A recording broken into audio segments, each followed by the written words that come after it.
నమస్కారం నాగార్జున గారు. నమస్తే అంజీ గారు. కూటమి ప్రభుత్వం 100 రోజులు ముగిసింది సార్. ఎలా ఉంది పరిపాలన? అంటే మామూలుగా గత ప్రభుత్వం ఒక ఆర్డినరీ ప్రభుత్వం అయి ఉండి, వాళ్ళు కూడా ఎంతో ఎంతో అభివృద్ధి చేసి, తర్వాత చంద్రబాబు నాయుడు గారి ప్రభుత్వం వచ్చి ఉంటే ఏంటంటే దాని కంటిన్యూషన్ లాగా ఉండేది. కానీ 5 సంవత్సరాల్లో డెవలప్మెంట్ అనే మాటకి అర్థం మర్చిపోయినటువంటి రాష్ట్రానికి ఈ 100 రోజుల్లో జరిగింది చూస్తే మహాద్భుతం లాగా కనపడుతుంది. ఓకే. కారణం ఏంటంటే ఇంకొక పాలకుడు ఎవరన్నా కాస్త విఘ్నత కలిగినాడు గనక చంద్రబాబు నాయుడు గారి తర్వాత ముఖ్యమంత్రి అయ్యి ఉంటే, సరేనండి చంద్రబాబు నాయుడు గారి అనుభవానికి ఆయనకున్న పలుకుబడికి పెద్ద రాజధాని కడతానన్నారు, మా వల్ల అంతవల్ల కాదండి, ఒక 10,000 తోటి ఉన్న వాటిని పూర్తి చేసుకుంటామని కట్టేసి ఉంటే కూడా కొంతవరకు ప్రజలకి ఆ కంటిన్యూషన్ లాగా అనిపించేది. వచ్చి రాగానే ప్రజావేదికను కూలగొట్టడం, బ్రహ్మాండంగా చక్కగా 5 సంవత్సరాల్లో 72% పూర్తయినటువంటి పోలవరానికి రివర్స్ టెండరింగ్ అని పేరు పెట్టి దాన్ని ఆపేయటం, అక్కడి నుంచి మొదలైనటువంటి విధ్వంసం ఏదైతే చూశారో ప్రజలు, ఒక రకంగా చెప్పాలంటే ఆంధ్ర రాష్ట్రానికి 5 సంవత్సరాలు అనేటువంటిది కాళరాత్రి లాంటిది. ఇవాళ అది అయిపోయిన తర్వాత మళ్ళీ సూర్యోదయం అయ్యి చక్కగా వెలుతురు వచ్చినట్టుగా ఆంధ్రప్రదేశ్కి ప్రజలు ఫీల్ అవుతున్నారు. ఇది ప్రజల నుంచి వచ్చినటువంటి మాట నేను చెప్తున్నాను. ఎందుకంటే ఈ రాష్ట్రం 20 సంవత్సరాలు వెనక్కి వెళ్ళిపోయింది, మళ్ళొకసారి జగన్మోహన్ రెడ్డి వస్తే ఎవరి ఆస్తులకి, ఎవరి ప్రాణాలకి, ఎవరికి దీనికి భద్రత లేదు అని అర్థమైన తర్వాతనే ఒక ఉద్యమంలాగా ప్రజలు 82% ఓట్లు రాత్రి తెల్లవారుజాము దాకా నుంచొని వేయటం అంటే ఇది చరిత్ర. సో చంద్రబాబు నాయుడు గారి విలువ ఏంటి, తెలుగుదేశం ప్రభుత్వం రావటం ఎంత అవసరం అనేటువంటిది వాళ్ళు నిర్ణయించుకొని చేశారు.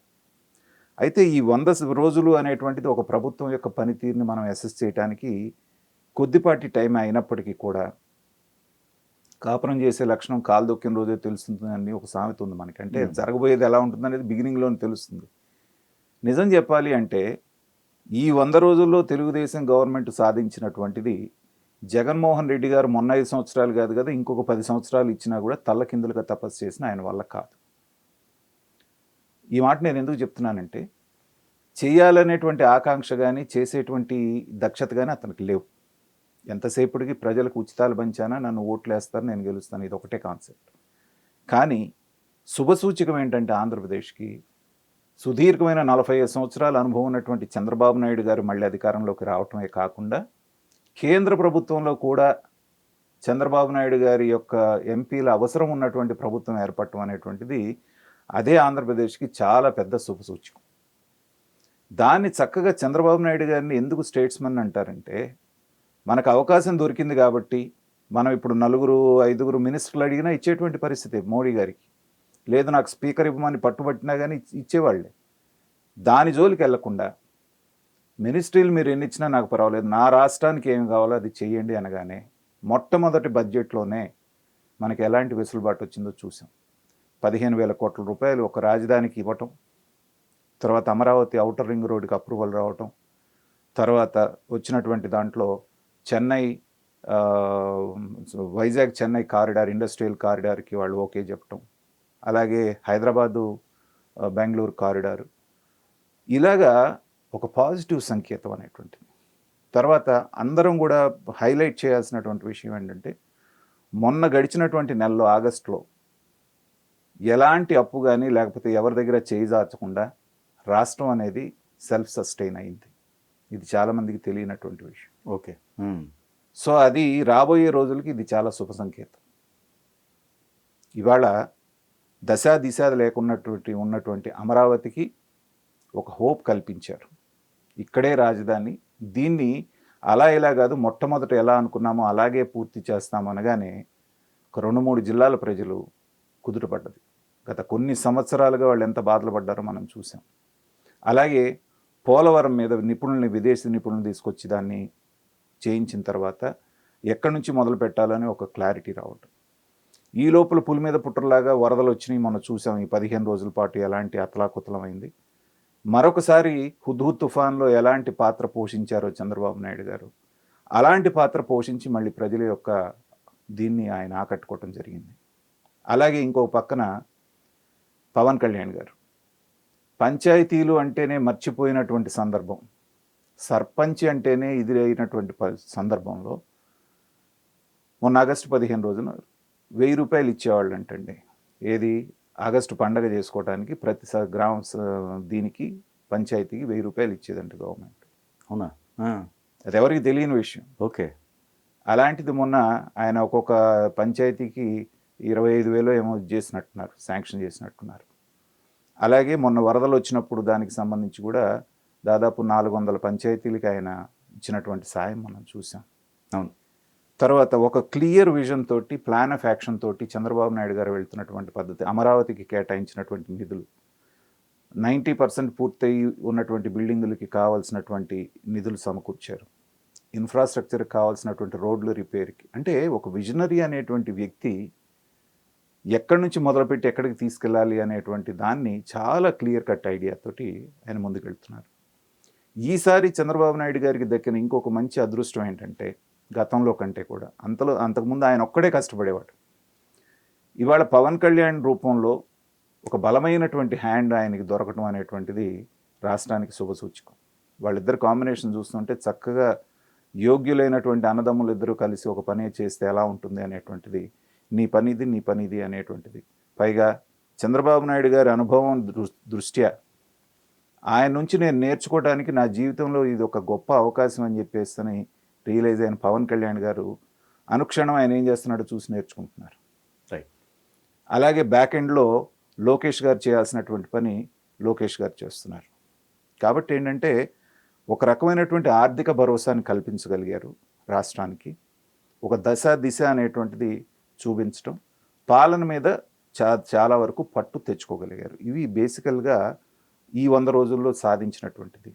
దాంతోపాటుగా ఏంటంటే 2 విషయాల్లో జనానికి ప్రభుత్వం మీద కొంత అసంతృప్తి ఉంది.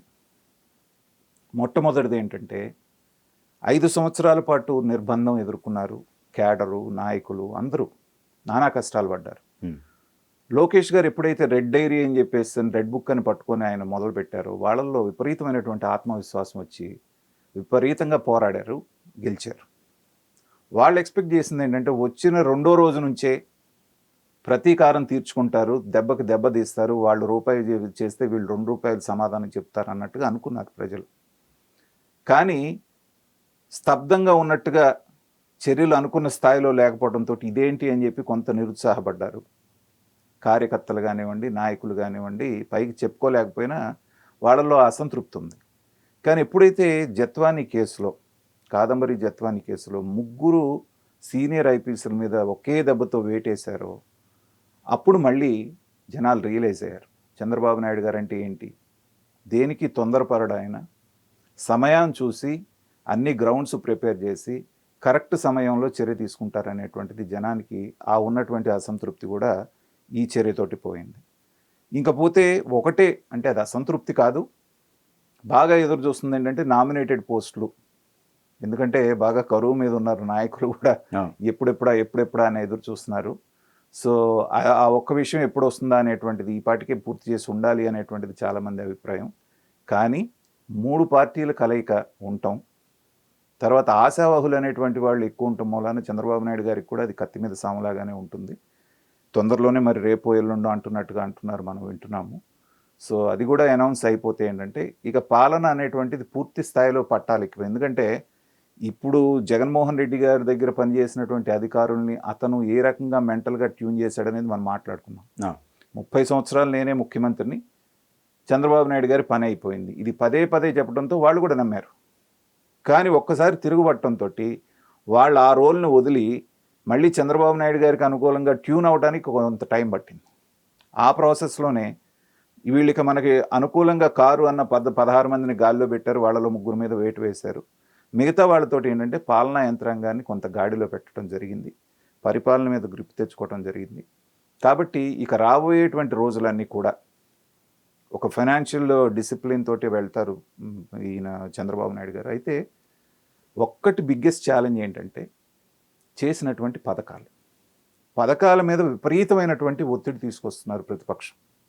నీకు 15 తర్వాత నిరుద్యోగులకి ఏం చేశారు, 1500 రూపాయలు ఏం చేశారు అనేటువంటిది, మహిళలకి దానికి గతంలో నేను ఒకటి సూచించాను మన ఛానల్ ద్వారా. సూపర్ 6ది సూపర్ 6ది మీరు ఒక క్యాలెండర్ ప్రకటించండి పథకాలకు సంబంధించి. మీరేం చేస్తున్నారు, వాళ్ళు విమర్శలు చేస్తుంటే కామ్గా ఉంటున్నారు. మీరు 15,000 అన్నారు, ఎప్పటి నుంచి మొదలు పెడతారంటే మీ వైపు నుంచి సమాధానం రావట్లేదు. అలాగే నిరుద్యోగ భృతి ఎప్పటి నుంచి అంటే సమాధానం రావట్లేదు.